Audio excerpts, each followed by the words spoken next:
All right. Hello, everyone, and welcome back to another episode of Stu and the Nun.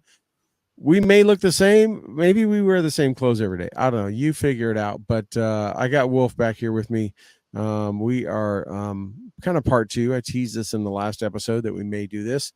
So we kind of break it up. We're covering a lot of topics. So we wanted to spread this out over some time and not make you have to commit so much time to one episode. Let you come back and catch different episodes on different topics. So with that, again, Mr. Wolf is back. Esteemed colleague, patriot, combat veteran, media analyst. I don't know what to call you. Just all around badass dude. He's called Mr. Wolf for a reason. So, back with me. Hey, let's talk about this, man. We got this thing that's happened over the last few days, over this last week, right? Is this Iran deal? And let me just start by saying, when I first heard it, I thought they were like replaying some news thing from when Obama was in. I was like, why are they talking about giving the $4 billion in cash? And then I heard $6 billion. And I'm like, wait, what? That's not the same deal. So I understand the other day, right? Yesterday, one of the other, I know that the 4 or 5 Americans have come back. And I guess we've sent their Iranians over. I don't know. What can you tell our listeners and viewers and me? Because I'm not 100% up to speed. I've heard different things about the money. And some of it's all cash, and some of it's a big a Venmo card. I don't know. Just what can you enlighten us on what this thing's all about? What this is all about is exactly what you're intoning here. Is it is a cash and trade for the 5 prisoners that Iran has held. What's unique about this is that this trade indeed was for hard currency. This wasn't some kind of digital transfer. This wasn't some kind of trade negotiation. The U.S. used some hold of some Iranian currency or Iranian assets to trade it for $6 billion in hard euro cash, like bales and bales of stuff, like we used to take into Euro cash, yeah. If you remember, we were Right. flying, dollar bills and $100 bills into Baghdad for a while. Same thing here. They bailed up $6 billion in euro cash, flew it to Qatar. The Qataris are the ones that were acting as the intermediary and holding on to it, until the people were released, and they basically walked across the runway or whatever they did, and then the Iranians could take a hold of the cash. Today, the Biden administration, the State Department, basically, was trying to say that, oh no, the Qataris are going to hold on to it and dole it out appropriately. For like Motrin and Moleskin, right? Like humanitarian. Which the Iranians jumped up immediately and said, nope, we're getting it all at once, and we're going to spend it as we see fit. No one's going to, give us our money how they think we're going to get it. So already they're making trash of Biden and his minions in the State Department by making them look like fools again.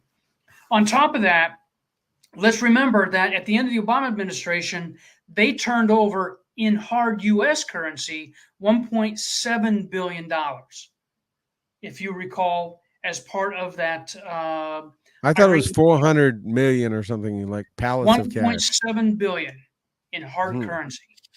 And they don't like electronic banking in Iran, do they? They want it. Cash in that case, I don't blame them. I wouldn't trust them either. Right. They'll transfer it. Oops, we'll take that back. Here's everything on a Visa gift card, but it expires in a year, right? And the other one was, there were Iranian assets that were held in Iraq during the Iraq War that was released by Iraq, $10 billion in Iranian assets that were being held in Iraq that got turned back to them. So in the last few years, Iran has had north of $15 billion in hard currency turned over to them to spend as they see fit. And this was apparently their currency that was in other banks or something, right? This was their money originally, right? But it was frozen. It was right, no longer had they had no control over it, and they had lost it. Right. So this was given back to him. Pallets of cash again, announced on September 11th Boy, what a money shot in the eye that was. You know, on September 11th, you're going to announce that you're trading for these five Americans. But I mean, the precedence has been set, right? The whole concept of we don't negotiate with terrorists got thrown out the window during the Obama administration, right? And not only not only trading people, you know, we're trading. We're giving them access to their currency back to them to use as see if we can say whatever we want. When I heard the whole it's going to be used for humanitarian stuff, I'm like, why do we think that Qatar is going to even care and be, you know, it's not like you have to bring a receipt. You know, it's not like doing foo money or something like that. And you got to bring a receipt and say, I need to buy 5,000 Band-Aids, some 4x4 bandages, some formula, you know, can we have our money for that? There's no country is going to do that. I mean, that was asinine either on two fronts, in my opinion. It was asinine on the administration to think we would believe that when they knew that probably wasn't the case. And I don't know if this is worse or better than the other one. The other one is that the administration really thought that was going to be the case, and they believed that it was going to be that way, and they trusted Iran to do that. I don't know which one's worse. If they really believed it and were that stupid to do that, or if they thought we, the American people, are that stupid to believe they would tell us that just to soften the blow. I think they just really don't care about America. I really think that they want to have this globalist view that if they're nice or if they're willing to do this, that they're the people that they should negotiate with. Within a few hours of them announcing this deal, another American was taken hostage by Iran, if you recall. So we've got to go back and negotiate for another one. You know, basically, we're getting five and losing one. So, what one point do we just say, like, State Department issues travel warnings all the time? Travel at your own risk. Like, we ain't coming for you. But you know, I guess it won't happen in this administration or anyone related because obviously they traded for Bergdahl, and that was a shitty, horrible trade. They traded an international weapons dealer for a freaking basketball player, right, and that kind of stuff. So they've already set the precedence that they'll trade for anything. All Dems, all Dems, all Dems, right?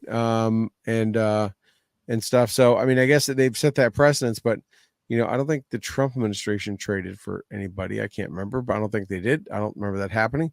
But you know, it should just be travel at your own risk. Hey, if you get snatched up, you can't get to the embassy.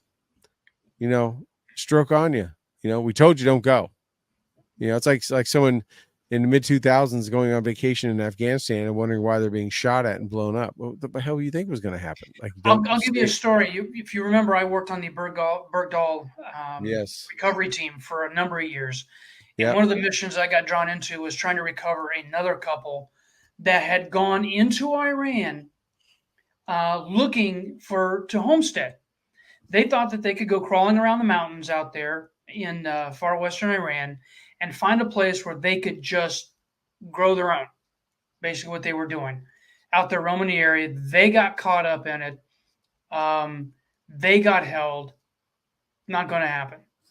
They're being held, and same thing. They got called on the Afghanistan side by the Afghans, thinking that they were, you know, crossing back and forth between Iran and Afghanistan, and they got caught.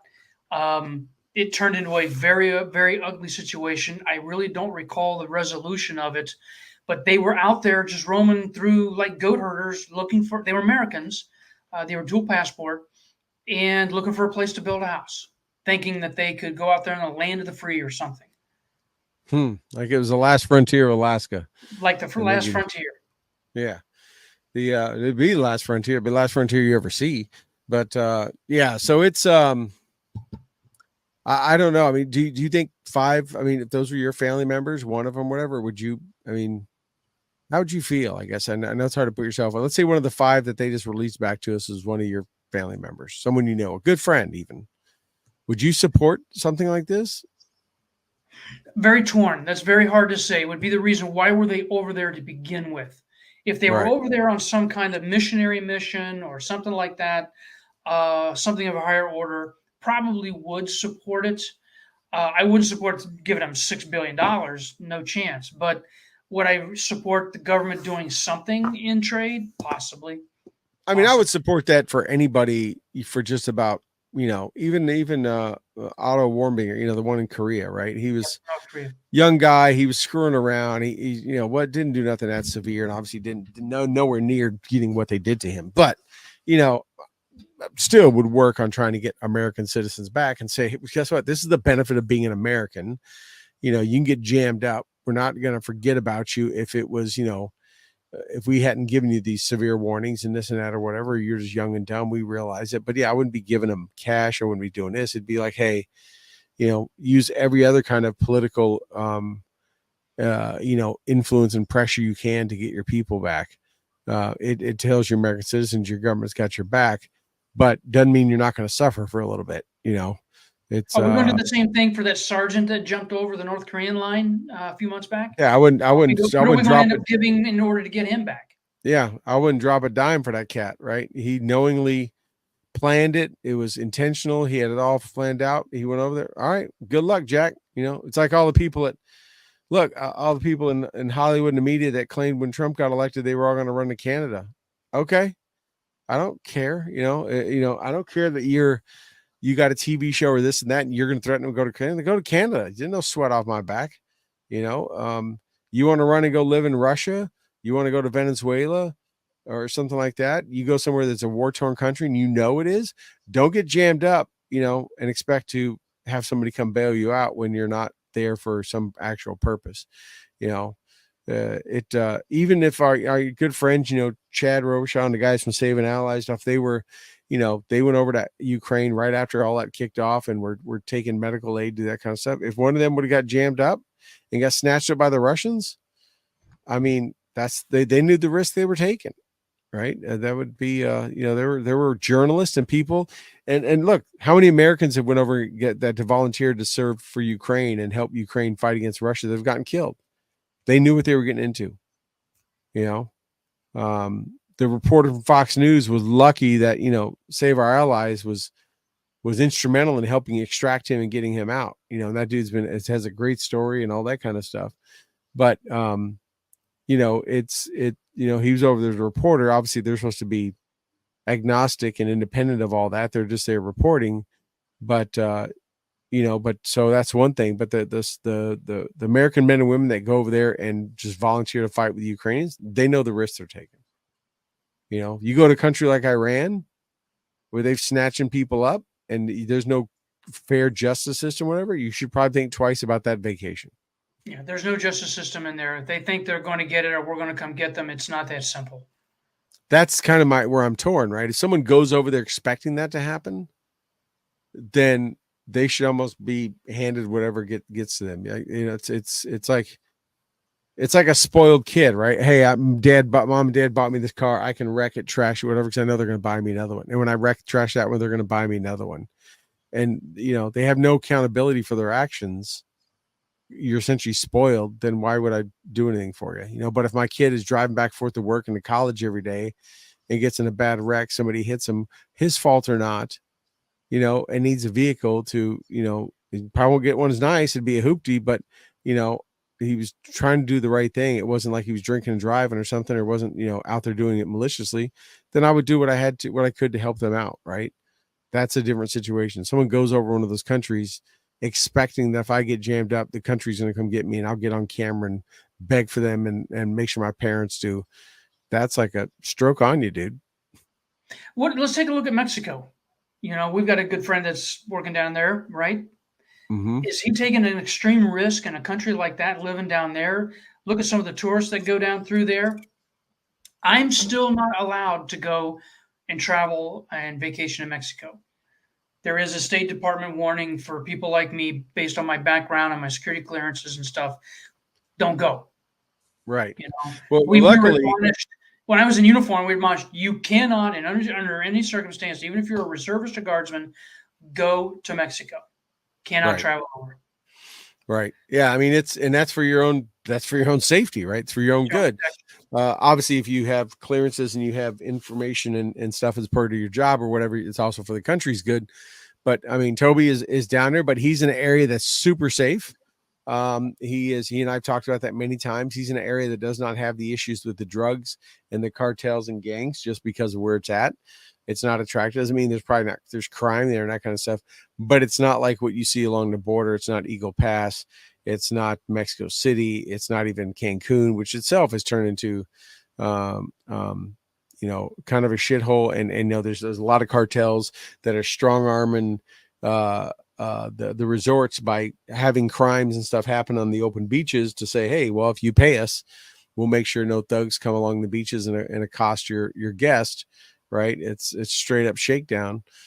Where he's at doesn't have that. I mean, I was nervous about him going down there too, but once he and I've talked about it a few times, I realized that, that area is pretty straightforward. There's no interest by nefarious actors to get into that area. It serves them no benefit. It doesn't bring them any money, that kind of thing. And luckily he can direct flight right out of there. Doesn't have to go through Mexico City or somewhere else, but it's interesting. I wonder about all these illegals that are coming out from outside Mexico, right? We hear about people from Honduras, Guatemala, Africa, Middle East. Correct. Yep. I mean, maybe the Middle East don't care because they see a lot worse, but I mean, they got to be scared shitless. I mean, you're going into already a terrible country of crime and cartels and all this stuff. You don't speak the language. You don't even know the culture, and you got to be bringing lots of cash with you because you got to pay your way through. I mean, that's some big cojones. Have you seen how many Chinese are being registered going through there? How many that have crossed that are of Chinese descent? Why are the Chinese coming in through Mexico? Well, what is benefiting them crossing the border illegally between Mexico and Texas? Because they don't want to be recognized for who they are. Right. I've heard the administration try and say, well, these are just Uyghurs or people that have been, oppressed in China. This is the only way. No, they're all military-aged males. Every single one of them. So you're not going to tell me that these are those kind of people. All of our Afghan comrades and Terps and all that stuff, we should just have told them all, don't try to get them back here. Just take them to Mexico. Let them come right across that way. Because they're putting the motel, they're giving fed for a year, they're giving free health care, cell phone, this and that, whatever. I mean, I watched the video the other day, a few days ago in San Diego, where San Diego hit their max and they just released them. And they just said, go, you're free. And the guy's like, can I go to Chicago? It's, dude, you can go wherever you want. You're free. And they're like, cool. Like, there's not even, they're at max capacity. They're over and there's like, all they do is open them up, literally let them out in the street. There you go. Like letting your freaking, pulling your drain on your RV in the street, let it dump and run down. That's all it is. Just go. I mean, where are they going to go? They're going to rob businesses. They're going to hit the homeless shelters, which are probably overpacked, sleep in the streets. I mean, that's what we see in New York City, right? They can't get into that Roosevelt Hotel. They're stacked 4 deep on that sidewalks in front of that. I mean, where are they going to the bathroom? Where are they eating? All that kind of stuff. It's just destroying this place. And these are sanctuary cities, remember. They're being sent into sanctuary cities where they're supposedly supposed to be welcomed with open arms. Yeah, it's cool being sanctuary city until you got to be a sanctuary city, right? So it's the whole concept of I want a Walmart, I just don't want a Walmart in my backyard, right? So it's cool to pander to the woke and the left to say we want to be a sanctuary city, and then like Mayor Bass in LA, she's only got like a couple thousand, and she's like, oh my god, our whole city's going to hell. Once you already had a homeless problem, because that's just the ones that are being busted and taken there, right? That's not counting the ones that are getting there on their own, right? Just Chicago, Baltimore, New York, Atlanta, everywhere, right? Every city, Buffalo, New York, right? Tampa, right here, Orlando, Miami, right? Where they're in right. So what gets me though, Wolf, is that Adams, the idiot mayor out of New York City, and other ones that are, we're sanctuary cities, we love everyone. And then Abbott says, cool, I got some for you. And he starts busing them. And then, they start cussing out and yelling about Abbott. But then Adams does the same thing. There's a motel right near my house within spitting distance, right down the road, that has full of illegals out of New York City that the county executive said, we'll take them. They moved them to one suburb of Buffalo, a place called Cheektowaga. They've had a number of assaults and rapes there. So they moved them from there to Amherst and just a different motel. And the city of New York is paying for their housing and food for a year. Okay. There, you It's can't miss all them. about the money. You hit right on. It's all about the money. Whether it's New York City paying, your community over there to have it, that's money that they can control, that they can now use. They can say, yeah, Right. we're making an improvement. So New Or York, Uncle Sugar, New Mayor York, Adams going back and begging the federal government, we need money, we need money. That's all it's for. It's yeah, a vehicle for them to take more money away from the taxpayers for people that they would prefer to benefit. That's yeah. all. He's running to the governor Hochul. He's running to the president. The president was at the UN the other day. Didn't even go by and see him. Right, you got everything. But even this little area that I'm at, this suburb of in Western New York, right? Do you see them everywhere? They stand out. Mostly, military age males, 20s and 30s, late teens. Usually one guy has a backpack. There's usually two together, three together. One has a backpack.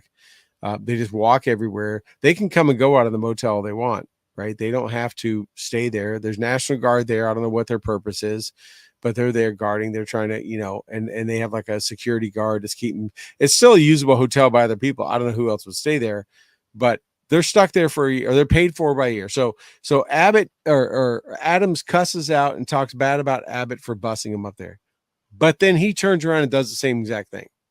Right. So Adams says this terrible madman Abbott busting these people up there and is To a taking advantage sanctuary of them. city, to a place Right. that had said they will accept them. So If he you're cusses them illegal, come out here. and then he puts them on a bus and sends them to Buffalo, sends them to Rochester, sends them to Albany and Syracuse and all these other places. Like you can't have a better different definition of being a hypocrite than that. Right.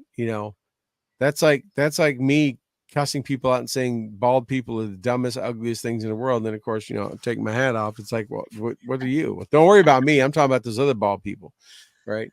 So, now they're up here. So my big question is, they're probably a few months into this, right? What happens when the year pops? Where do they go? Right. What happens when 1 year hits in New York City, if even New York pays that long, because they're paying out the wazoo? They get to the 1 year mark and tell the hotel, we're not paying for the food being delivered wherever it's coming from. We're not paying for the rooms. We're done. We said for 1 year. You know as well as I do, you can see across this globe when countries that have been heavily socialist and heavily government funded and enabled their populations. We see it in France. We've seen it in Greece. We've seen it all over. When they take something away, people have a meltdown, which is not just those countries. It's this country too. Take away all the entitlements, cut back the welfare, the EBT cards, the Obama phones, now the Biden phones, and people will lose their ever-loving mind. You're going to put these families up. They can't work. You're feeding them, housing them, medical. Their kids are in our schools, all that kind of stuff. And after a year, you got to get out. But I want to know, where's the money coming from now? Where are they getting the money? The city of New York's paying, right? But They're where's covering that the money cost. coming from? They were always saying that they're out of Out money of for out everything of they got before that. yeah. Out of New York Where's City taxpayers, right? That's where it's coming from. What are they doing? They're cutting other programs. They're cutting police presence. They're doing that. Well, obviously, a lot of police have left NYPD anyways. But so that's just that one thing, right? Not counting LA, Chicago, and all the rest of them. But my thing is like, all we've done is kick this can down the road. In another, I don't know what it's going to be, say 8, 9, 10 months from now, whenever we hit the year mark. Where are you going to go? You busting them back to New York City? No. You just releasing them into the wild? Like you're not going to feed them anymore? That you're building a disaster, right? Absolutely creating a disaster. Which Because if you that try to lends itself for the government to come in and save everybody again. We'll come in and fix your disaster. because you try to kick them out and the people say, I'm not leaving. And they call the local police department, and these people outnumber the police department by freaking 6-1 probably of the number of people in our force, and they bring in the state troopers. Now it's a media event. Oh, look at the big bad police trying to rip these babies and away from these families and kick these people out, because the people are going to put up a fight. They're not going to walk out, right? They're going to fingers going to be clenching the door jams, and it's going to be it's going to be swings happening, and there's going to be pepper spray and tasing and this and that. Probably someone shot, and it's going to turn into an absolute shit show, right? We've seen this repeated around the globe. When you give somebody something for free and then you decide to take it away, they have a meltdown. It's going to happen here. Mark my words. Just in time for the election, too, in a year. Just in time. Right. A few months before the election. Now, it's interesting. These have all been bust mostly to sanctuary places, which are Democratic places. So it's not like they can say these ugly Republicans are ripping these families out and doing that kind of stuff, right? They'll be on the law enforcement, but they can't blame the local politicians in heavily blue areas like the state of New York, right? The state of California, Chicago, those kind of areas. They can't say it's a nasty, ugly Republicans doing it, because all it is Democrats in charge of everything. Right. So it's good. But like I said, they say they're sanctuary cities and states, then be a sanctuary. Right. Be prepped for it. But yeah, it's that one's going to rear its ugly head if it doesn't beforehand. But again, I have this one little view of what's happening around me. I've seen a couple of rapes and assaults, other violence. This is what we know of. I mean, they moved here right near where they're at now.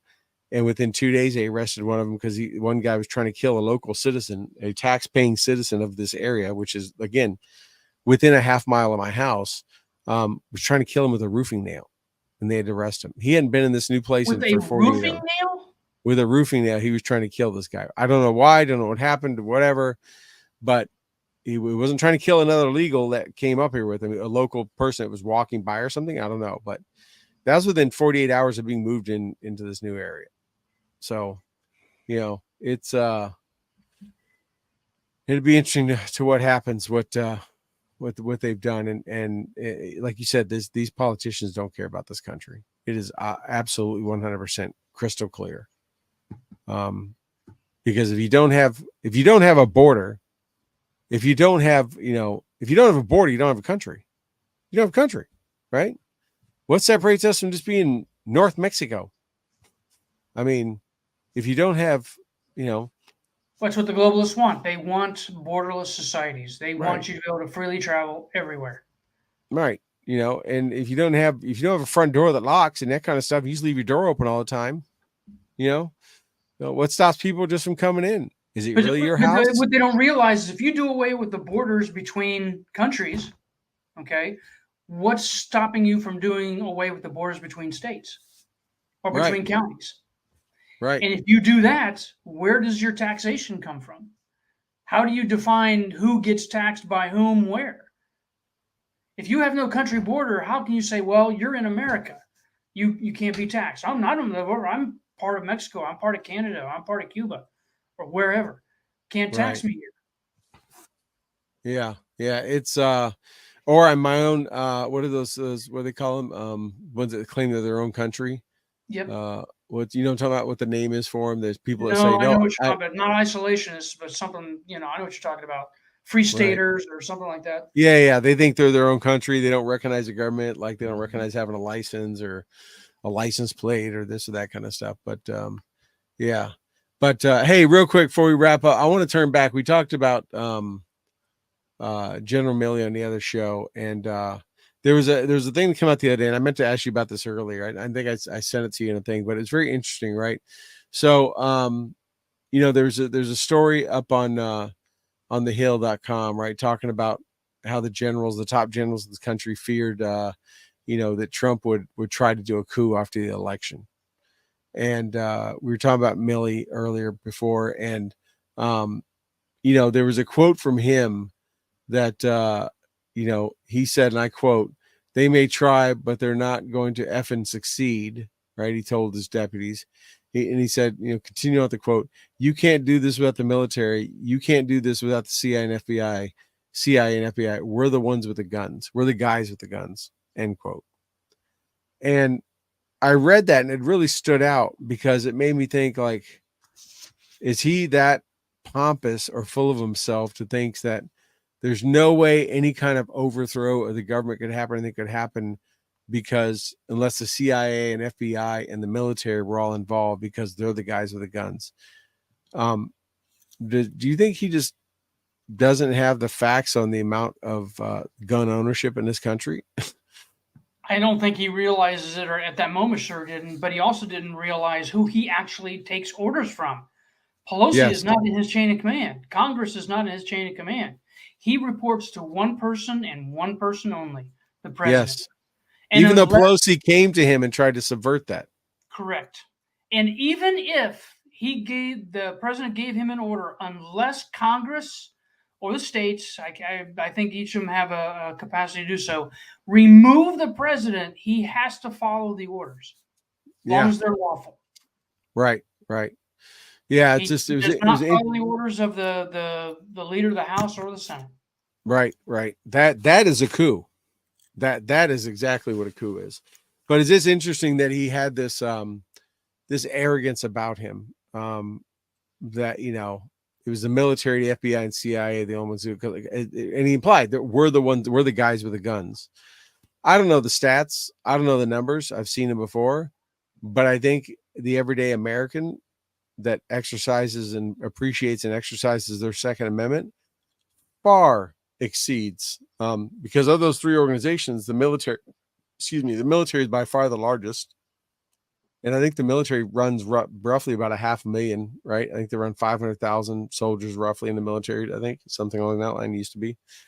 And I think the amount of people with gun ownership in this country dwarfs that. Can I give you an indication of what that stat may be? Yeah. If you and I watch, these stories on, guns and licenses and people applying and all that stuff.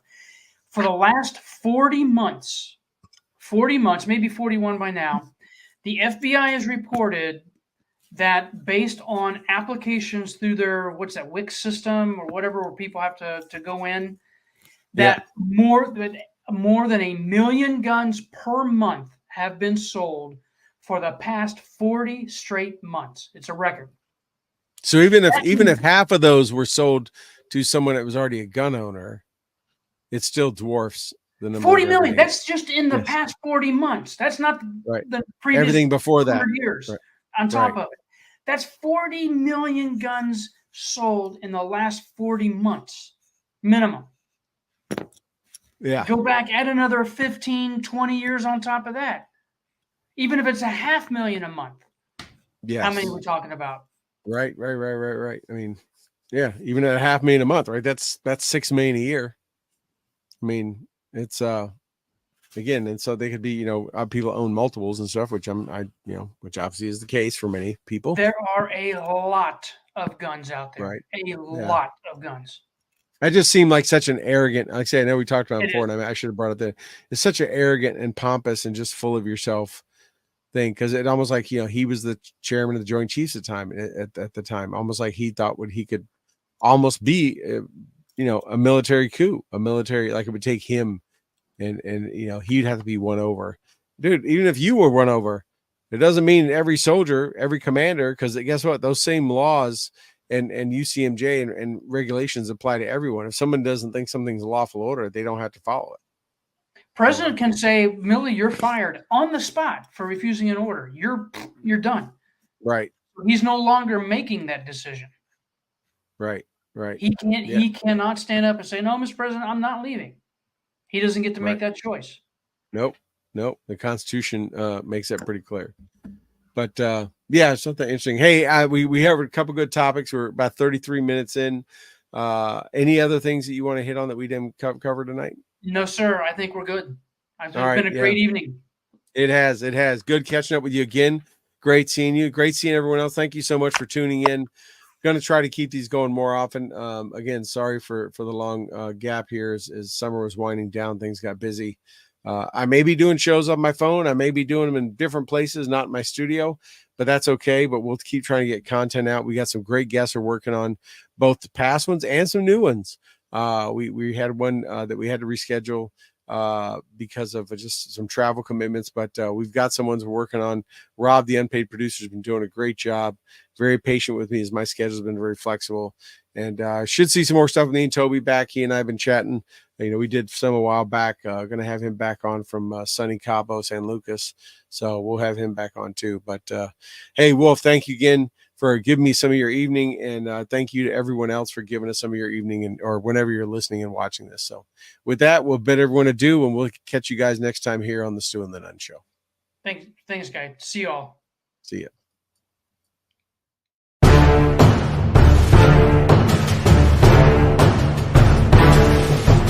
Well, that wraps up another episode of the Stu and the Nunn Show, and we hope you had as much fun listening to it as we did hosting it for you. Don't forget to like our Facebook page and follow us on Twitter. You can find all these links at stewandthenunn.com. We will talk to you again next Thursday at 8 p.m. Eastern, 7 p.m. Central. Also, we'd like to thank our sponsors, Commodity Outdoors, Veteran Outdoors, Enlisted 9 Fight Company, Warrior Media Solutions, and BooHammer.com. Thank you again, and have a good night.